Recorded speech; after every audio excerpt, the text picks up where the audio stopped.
Alhamdulillahi Rabbil Alamin. Wassalatu wassalamu ala sayyidil mursalin wa ala alihi wa ashabihi ajma'in. Subhanaka la ilma lana illa ma 'allamtana innaka antal alimul hakim.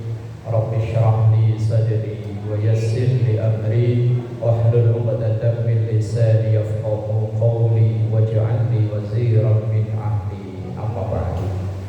Hadratul ulama wal quraba wa hadratul ummahatil muslimat, majelis ta'lim majma'ul muslimin. Semoga kita semua diberkahi, diridhoi dan dikaruniai sehat, afiat, panjang umur dalam taat ibadah kepada Allah. Alhamdulillah, memuji dan bersyukur kepada Allah. Kita awali bersama mendoakan kedua orang tua kita, guru-guru kita, para pendahulu kita, semua orang yang berjasa berbuat baik pada kita, terkhusus yang mewakafkan, memperjuangkan musalla dan majelis ta'lim ini. Kita mendoakan anak cucu keturunan kita dijadikan sholih sholihah, keluarga sakinah mawaddah warahmah, rezeki yang halal dan barakah. Dan juga kita doakan yang sakit, mungkin jamaah kita, tetangga kita atau keluarga kita, kita doakan semoga sakitnya diangkat oleh Allah. Ala hadziniyah wa ila hadratin nabiyil mustafa Muhammadin sallallahu alaihi wasallam. Syaikhillah lahum al-Fatihah. A'udzu billahi minasy syaithanir rajim. Bismillahirrahmanirrahim. Alhamdulillahi rabbil alamin arrahmanir rahim maliki yaumiddin. Iyyaka na'budu wa iyyaka nasta'in. Ihdinas siratal mustaqim. Siratal ladzina an'amta 'alaihim ghairil maghdubi 'alaihim waladdallin.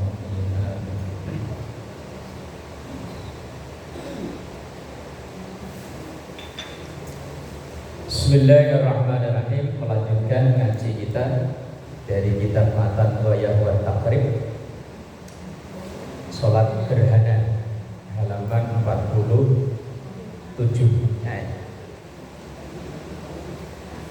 Halaman 47.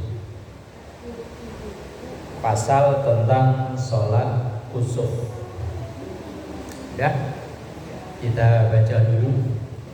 Bismillahirrahmanirrahim. Faslun, pasal wa sholatul kusufi, dan sholat gerhana. Sunnatun, itu hukumnya sunnah, muakkadatun, yang sangat dianjurkan.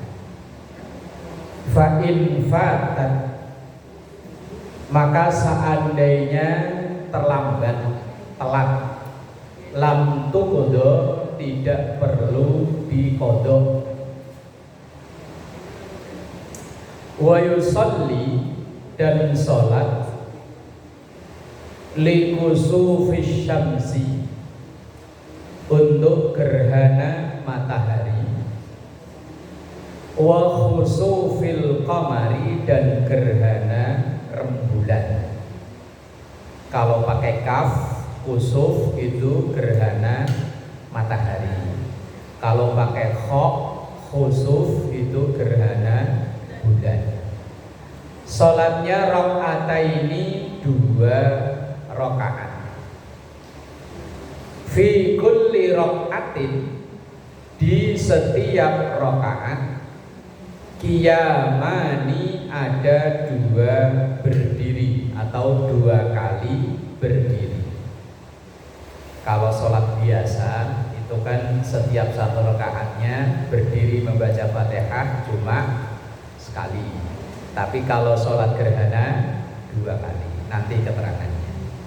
Yutilu, memanjangkan, al-qira'ata, bacaan. Jadi kalau seandainya tiap hari bacanya kul melulu, kalau sholat gerhana pokoknya yang paling panjang dihafal itu yang dibaca. Kira-kira yang paling panjang yang hafal apa? Qul ya ayyuhal kafirun. Wa syamsi, ya wis. Pokoknya yang terpanjang yang dihafal itu yang dibaca. Fihima, di 2 kali berdiri itu. Wa ruku'ani, dan 2 kali rukuk. 1 rakaat 2 kali Fatihah, 2 kali surat, 2 kali rukuk. Yutilu, memanjangkan at-tasbiha, tasbihnya. Kalau biasanya subhana rabbiyal azimi wa bihamdi, biasanya kalau sholat bacanya berapa kali? 3. Kalau tarawih? Keburu tuh kalau tarawih baca 3. Ya kalau keburu syukur, kalau nggak keburu yo sedapet-dapetnya. Yutilu, memanjangkan at-tasbiha, membaca tasbih. Kalau biasanya subhana rabbiyal azimi 3 kali, kalau di sholat gerhana yo 6 kali, apa berapa sih? Fihima, di 2 rukuknya itu. Dunas sujudi, selain sujud. Artinya kalau sujud ya kayak biasa. Wayah tubuh, dan khutbah. Ba'daha, setelah sholat. Khutbataini, dengan 2 kali khutbah. Kayak khutbah ini kan 2 kali. Baca khutbah, duduk, kemudian berdiri lagi. Wa yusirru, dan dibaca sir atau dibaca alon-alon, pelan-pelan. Kayak zuhur, asar ini kan sir, pelan-pelan. Fi kusyufis samsi, di gerhana matahari. Wa yajharu, dan dibaca jahar, dibaca suara keras. Fi khusufil qamari, di gerhana rembulan. Ini teks kitab dari Matan Ghoyah wat Taqrib. Kata ngaji tab bab tentang gerhana, sholat gerhana bulan dan gerhana matahari. Udah 1000 ya? Kok hahaha? Emang belum pernah? Kebanget tenang. Masa? Saya udah sering-sering kali. Semenjak di Jakarta aja udah sering. Di masjid perumahan saya itu pertama kali dipakai, ya dipakai buat sholat gerhana, saya ingat saya. Pas saya pindah, selang 2 hari atau 3 hari masjid belum jadi, baru kayak gerdu gitu. Ada tiang 6, dinding belum ada, hanya ada atap, persis gerdu lah. Kebetulan melihat kalender ada prediksi gerhana bulan saat itu. Ya wes, langsung ngadain sholat gerhana bulan. Gerhana itu salah satu tanda kekuasaan Allah. Walaupun banyak mitos. Mitos itu apa mitos? Mitos itu sesuatu yang hanya berdasar katanya, nggak jelas sumbernya. Itu namanya mitos. Orang lagi duduk di depan rumah, kok ada kupu-kupu lewat. Mitosnya apa? Ada tamu. Orang lagi duduk-duduk ketiban cecek, mitosnya sial. Lagi naik motor tabrak kucing, mitosnya apes. Kalau nabrak orang tambah apes. Nabrak orang penjara kok. Mitos di Indonesia ini memang luar biasa kuat. Ada orang naik kendaraan biar nggak kebelet BAB, ngapain?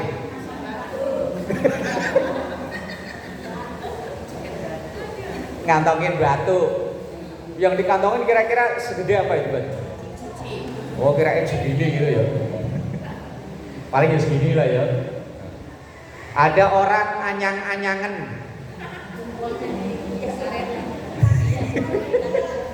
Anyang-anyangan bahasa orang sini apa? Yang bentar-bentar kencing itu. Bahasa orang Jakarta apa? Anyang-anyangan. Mitosnya orang sini diapain? Diikat jempolnya. Nah kalau laki-laki kenapa yang nggak diikat itunya? Yo.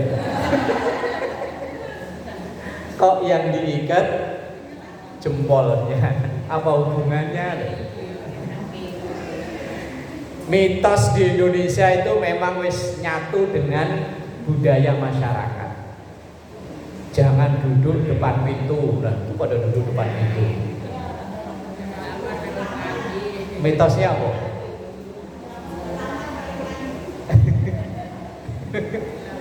Lah iya. Jangan nyapu apa jangan buang sampah malam-malam.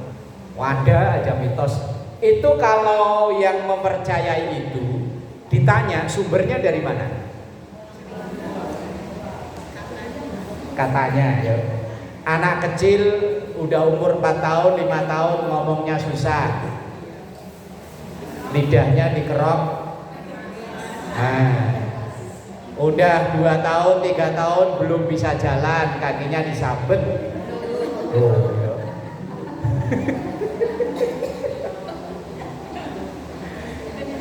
Itu kalau memang diteliti secara medis kok ada hubungannya, berarti bukan mitos.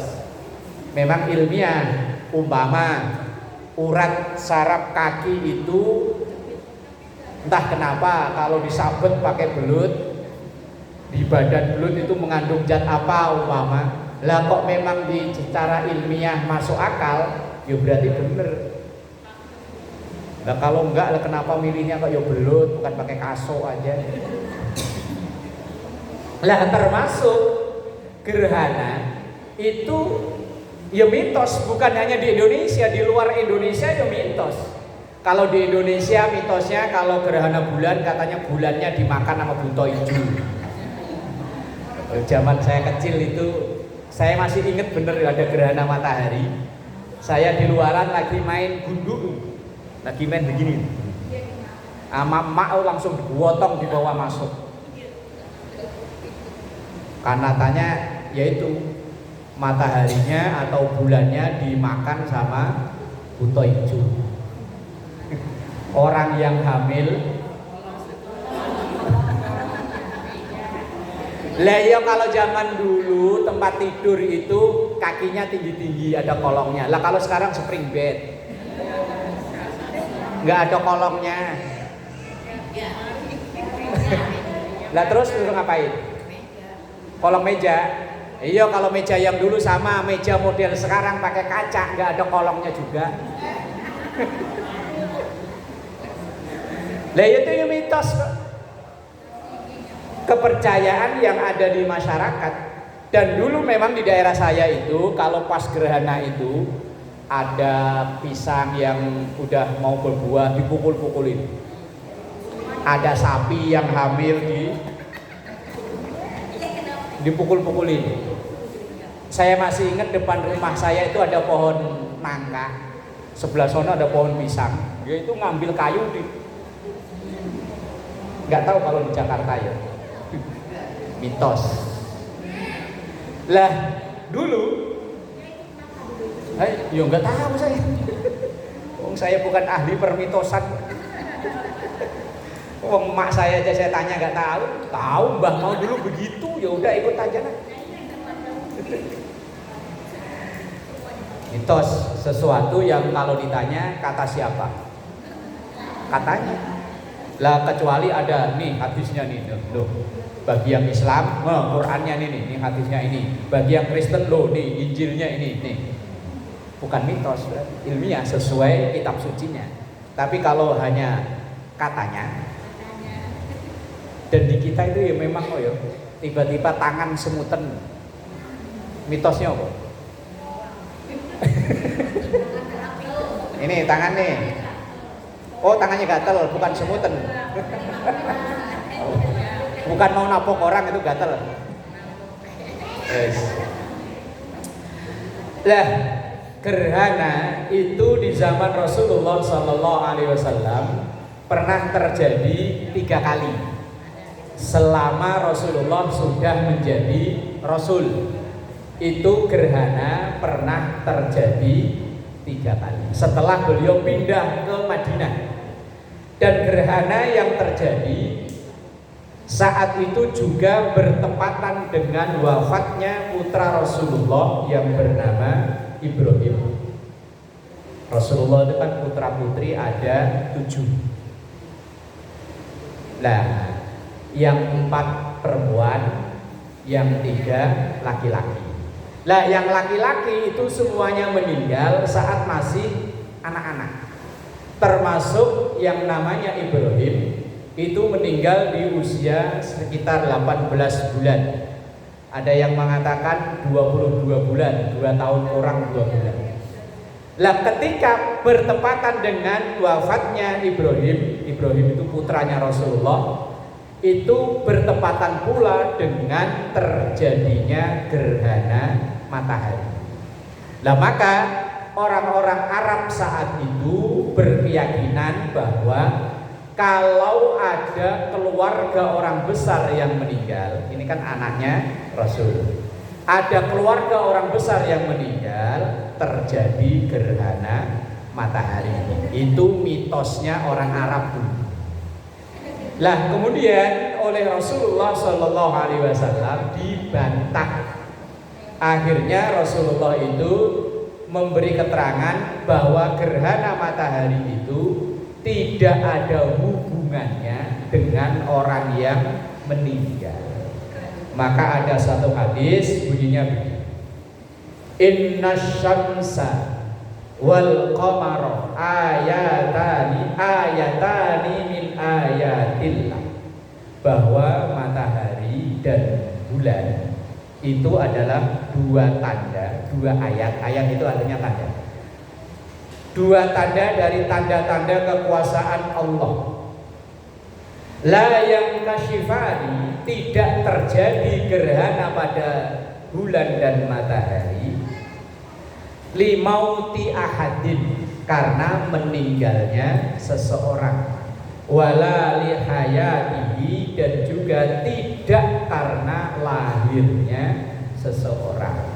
Jadi gerhana matahari itu atau gerhana bulan itu gak ada hubungannya sama sekali dengan lahirnya seseorang atau meninggalnya seseorang. Ini Rasulullah membantah mitos atau keyakinan orang Arab dulu yang meyakini kalau ada keluarga orang besar yang meninggal maka terjadi gerhana. Dibantah sendiri oleh Rasulullah. Lah perintah Rasulullah, fa idza ra'aitum dzalik, kalau kita menyaksikan gerhana. Kalau sekarang gerhana itu udah bisa dihitung jauh-jauh hari. Ada namanya ilmu falak. Kalau di pesantren dulu diajarin. Kalau saya dulu nyantri, kitabnya namanya Fathur Rauful Manan. Itu kitab persis kayak pelajaran matematika ya. Buat ngitung bahwa misalnya tahun 2025 ini nanti ada gerhana apa enggak. 2026 bisa dihitung dari sekarang, sampai 2030 bisa dihitung dari sekarang. Lah sekarang udah pakai teknologi. Maka orang-orang yang ada di BMKG, NASA, itu mereka udah tahu. Maka kalau kita melihat di kalender baru terbit itu udah ada, misalnya ntar Desember ada gerhana matahari, letaknya kelihatannya di sini. Itu memang semua ada rumusnya, tinggal menerapkan. Fa idza ra'aitum dzalik, kalau kita melihat adanya gerhana maka fad'ullah, banyak berdoa pada Allah. Wa kabbiru, membaca takbir. Ya kayak orang takbiran lebaran. Yo guys, pokoknya takbir. Wasallu, kemudian laksanakan sholat. Watasaddaqu, kemudian sedekah. Jadi kalau kita tahu ada gerhana, entah gerhana bulan atau gerhana matahari, maka 4 yang diajarkan oleh Islam. yaitu banyak doa, bertakbir, sholat dan sedekah, bukan ngumpet di kolong, bukan mukul-mukulin yang lagi hamil, bukan. Yang diajarkan oleh Rasulullah Sallallahu Alaihi Wasallam, kalau kita nyaksiin atau mengetahui adanya gerhana, maka yang dilakukan pertama doa. Doanya gimana? Ya doa pakai bahasa kita. Robbana atina fid dunya, ya boleh. Allahumma barik lana fima rozaqtana, ya boleh. Bismika Allahumma ahya wa bismika. Boleh nggak? Boleh lah kalau gerhananya pas jam 2 malam. Terus doa apa aja? Allahumma inni a'udzubika minal khubusi wal khaba'isi. Lah iya maksudnya mau sholat gerhana kan ke kamar mandi dulu, ambil air wudhu dan lain-lain. Wis pokoknya doa. Wa kabbiru, takbir. Ada angin kenceng, takbir. Ada kebakaran, takbir. Ya jangan takbir semua, ya ada yang megang telepon pemadam. Ntar giliran ada kebakaran takbir semua, nggak ada yang nelpon pemadam. Yo, habis. Yo kalau perlu sambil Allahu Akbar, pencet nomor pemadam. Kemudian wasallu, salat. Nah nanti keterangan salatnya seperti apa. Kemudian watasaddaku, bersedekah. Sedekah semampunya, sebisanya. Sedekah nggak harus dengan duit ya. Dengan senyum boleh ya. Lah ya kan tabassamu ala wajhi akhika sedekah. Senyummu terhadap saudaramu sedekah. Tapi kalau pas gerhana kok sedekahnya dengan senyum ya enggak tempatnya lah ya. Enggak, takutnya dengar hadis begini kalau ngaji sedekahnya pakai senyum doang lagi. Kotak amal lewat disenyumin. Senyumin. Kan katanya sedekah. Oh, salah tempat. 4 itu yang diajarkan oleh Islam kalau terjadi gerhana matahari. Dan masalah tanda gerhana bulan, gerhana matahari, perputaran bulan, perputaran matahari, itu ayatnya kan ibu sering baca ya. Kan ada ayat bunyi ya. Wasyamsu tajri li mustaqarril laha. Lanjutinnya gimana? Hai. Woi. Tadi baca Yasin enggak? Enggak. Kemarin kalau pas ngaji begini sebelumnya Yasinan ya? Dengar enggak ada ayat wasyamsu tajri li mustaqarril laha.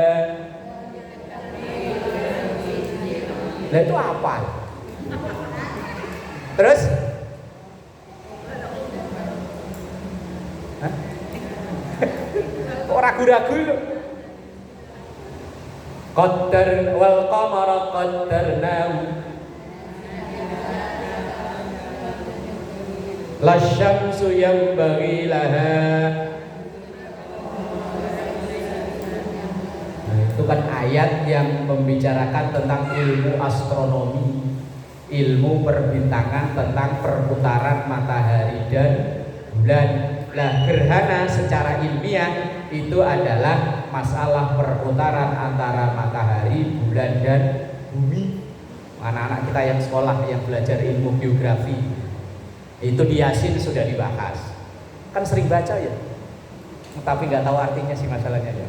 Ya wis yang penting baca aja, terpulang bawa besek beres. Baik. Sholat gerhana matahari hukumnya, bulan maupun matahari hukumnya sunnah, dan pelaksanaannya itu ya pas ketika gerhana itu berlangsung. Kalau udah lewat ya wis nggak usah, udah gugur kesunahannya. Misalnya gerhananya jam 8, kita menjalani ke jam 12 kelewat. Gerhana itu, sholat gerhana itu pas bertepatan dengan gerhananya. Walaupun misalnya kita sholat belum selesai, kok gerhananya yang udah selesai gak masalah. Yang penting pas gerhananya. Di musola ini udah pernah belum ngadain sholat gerhana? Belum. Belum. Kalau di Baitul Taqwa udah sering. Semenjak saya masih di sini, seingat saya udah beberapa kali. Waktu almarhum Pak Karim masih ada juga beberapa kali. Setiap saya lihat di kalender atau di HP kok ada. Terus saya lihat durasi waktunya gerhana itu enggak hanya 5 menit, 10 menit, ada kali seperempat jam, ada kali setengah jam, kan cukup buat sholat dan khutbahnya. Ya maka biasanya saya umumin, biar sholat ini tidak hilang, karena jarang orang yang melaksanakan. Khawatirnya sholat ini umat Islam sendiri nggak tahu apain sih sholat gerhana, nggak pernah jalani ya nggak tahu. Dilaksanakan secara berjamaah boleh, sendirian ya boleh, tapi ya terbaik dengan berjamaah. Niatnya pakai bahasa kita aja. Kalau gerhana bulan ya saya niat sholat sunnah gerhana bulan 2 rakaat, tergantung jadi makmum atau sendirian. Kalau makmum ya makmuman lillahi ta'ala. Kalau sholat gerhana matahari ya saya niat sholat sunnah gerhana matahari makmuman lillahi ta'ala. Daripada pakai ngapalin usolli, lupa lagi usolli, imamnya udah rukuk masih usolli. Asal belum takbiratul ihram, pakai bahasa apa saja boleh. Kalau saya orang Jawa ya niat ingsun sholat gerhana bulan kali rakaat karena Allah Ta'ala. Allahu Akbar. Yang orang Sunda maha baca. Kalau orang bawayan Papa Madura terserah, pakai orang Bugis pakai bahasa terserah, Allah maha tahu. Pakai bahasa Bugis boleh, pakai bahasa apa lagi? Batak, ada Batak, orang sini Batak. Ambon, kan Indonesia kan dari Sabang sampai Merauke komplit.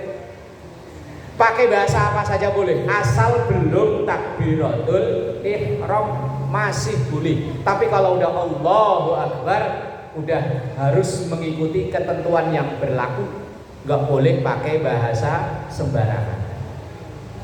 Kalau sebelum takbir bebas. Lah karena sholat gerhana ini kan jarang-jarang dilakukan. Lah kalau kita ngotot pakai usolli, takutnya sholli buka HP kelamaan, tanya di Google, kok niat saya niat sholat gerhana bulan 2 rakaat makmuman karena Allah Ta'ala. Allah, beres. Seperti biasa, kemudian baca iftitah. Kalau jamaah ya imam baca Fatihah, kemudian baca surat terpanjang yang dihafal oleh imam. Karena memang sholat gerhana ini ditekankan lebih lama daripada sholat-sholat biasanya. Lah kalau imamnya hafal Al-Baqarah gimana?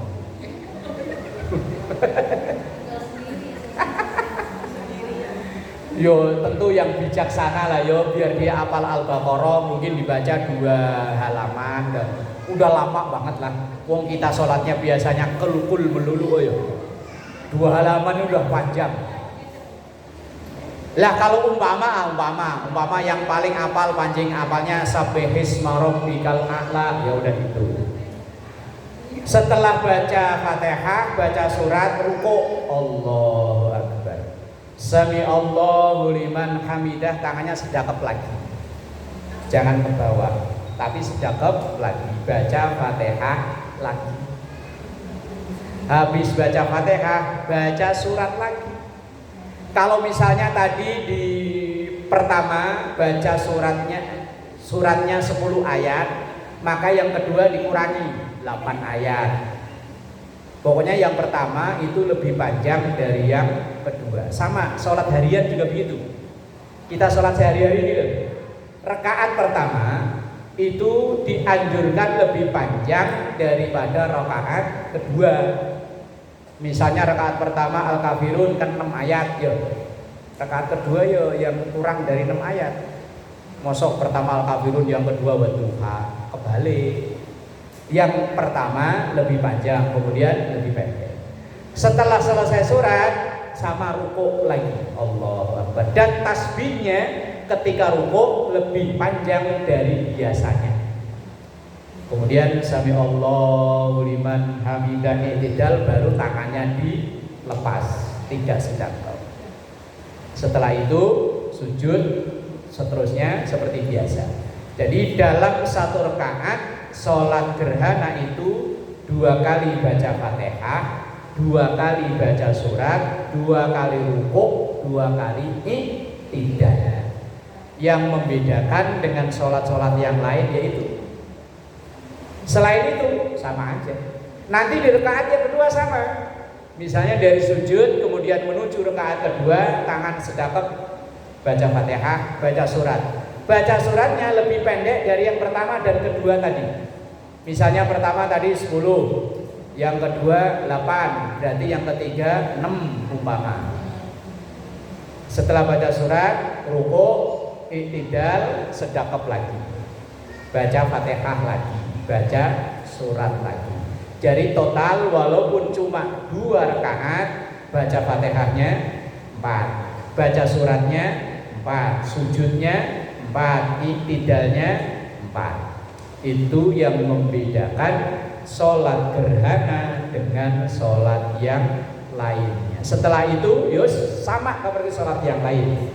Kemudian setelah salam persis kayak sholat Idul Fitri maupun Idul Adha, ada khutbahnya. Lah kalau sendirian ya nggak perlu. Lah mau khutbahin siapa? Umpama sendirian langsung berdiri saudara-saudara, padahal di depannya nggak ada orang. Ntar malah kalau yang lihat udah lama itu ya gitu. Apa obatnya habis? Itu sholat gerhana. Jadi yang membedakan hanya di Fatihah, surat, rukuk dan i'tidal. Dalam 2 rakaat Fatihahnya 4, suratnya 4, sujudnya 4, i'tidalnya 4. Dan bacaannya yang pertama lebih panjang, kedua agak pendek, ketiga pendek, keempat terpendek dari 4 itu. Kemudian rukuknya, tasbihnya agak panjangan alias agak lamaan. Kalau misalnya biasanya kita subhana rabbiyal azimi wa bihamdi cuma 3, kalau itu ya dibikin 5, dibikin 7, karena yang terbaik itu yang ganjil. Mau 9, mau 11 atau 101 umpama kalau kuat. Kalau sendirian, nah kalau makmuman ya terserah imamnya. Lah kalau imamnya bangun ya cepet-cepet ikutin bangun. Ini tentang sholat gerhana. Lah sholatnya itu kalau gerhana bulan yo kayak orang sholat maghrib bisa suaranya kenceng. Kalau sholat gerhana matahari karena waktunya siang bacanya sir. Sir itu alias pelan-pelan. Walaupun ada perbedaan pendapat ulama, karena sholat ini ada unsur syiar, maka walaupun siang bacanya tetap kenceng kayak Idul Fitri maupun Idul Adha. Nah ini sunnahnya sholat gerhana, baik gerhana bulan maupun gerhana matahari. Tahun ini kira-kira ada kayak yang punya kalender biasanya ada kok tulisannya. Prediksi gerhana tanggal sekian, bulan sekian, yang kelihatan di daerah Jakarta atau daerah mana biasanya ada. Wallahu a'lam bishawab. Al-Fatihah.